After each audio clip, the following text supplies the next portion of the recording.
Dignity is the motivation behind one man's mission to unite his family members in one cemetery. In the first of its kind ceremony, 3 generations of Dr. Robert Armstead's family dating back to the Civil War were reinterred at the Great Lakes National Cemetery in Holly, Michigan. For Dr. Armstead, completing the move of his loved ones was a journey that he felt he needed to make. His father, Robert Armstead Sr., served in World War II.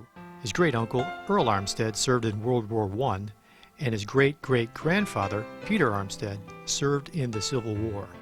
It's been a year and a half in the making. There's been many downs, a lot of ups, especially the past week and a half, a lot of ups. The Michigan National Guard came through, Michigan State Police came through in ways I didn't even imagine. This is an honor to have Peter, Civil War, Earl, World War I, my dad, Robert, World War II, buried side by side with other honored veterans here. This is sacred grounds. This is something very special. And then the next 4 will be the privates.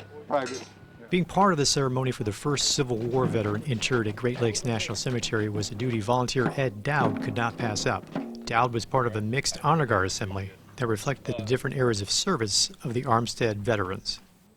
It's a privilege that I will remember for the rest of my life. I have been honored to be at 2 other interments for Civil War veterans, and each time was a grand honor just to be there to pay tribute to them and to give them the honor for the service that they gave our country. Everybody unlocked?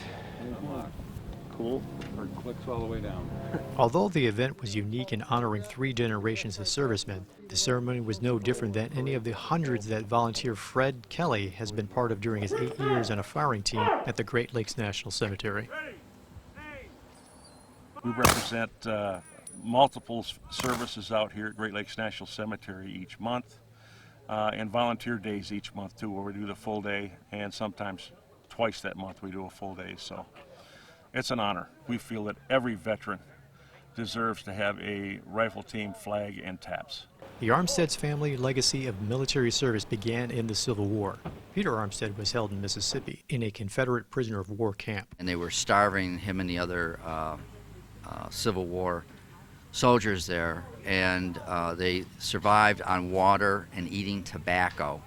And just imagine that, and he contracted lip cancer after that and died, I think, about 7 years later. And he joined, I think he joined 3 or 4 times, and the last time he tried to join, the U.S. Army surgeon just said, you have too many injuries, we won't allow it. But he was gung-ho, he's ready to join again. Promoting the legacy and history of veterans is an essential part of the more than 4,000 burials that take place each year at Great Lakes National Cemetery. The history of Great Lakes National Cemetery is just enriched today. Having 3 generations of veterans, especially Civil War, World War I and World War II, we're just humbled, and we're incredibly honored to have them. And at Great Lakes National Cemetery, and any national cemetery, no veteran ever dies as long as their name is spoken. And these 3 names here of the Armsteads will be spoken for a long, long time.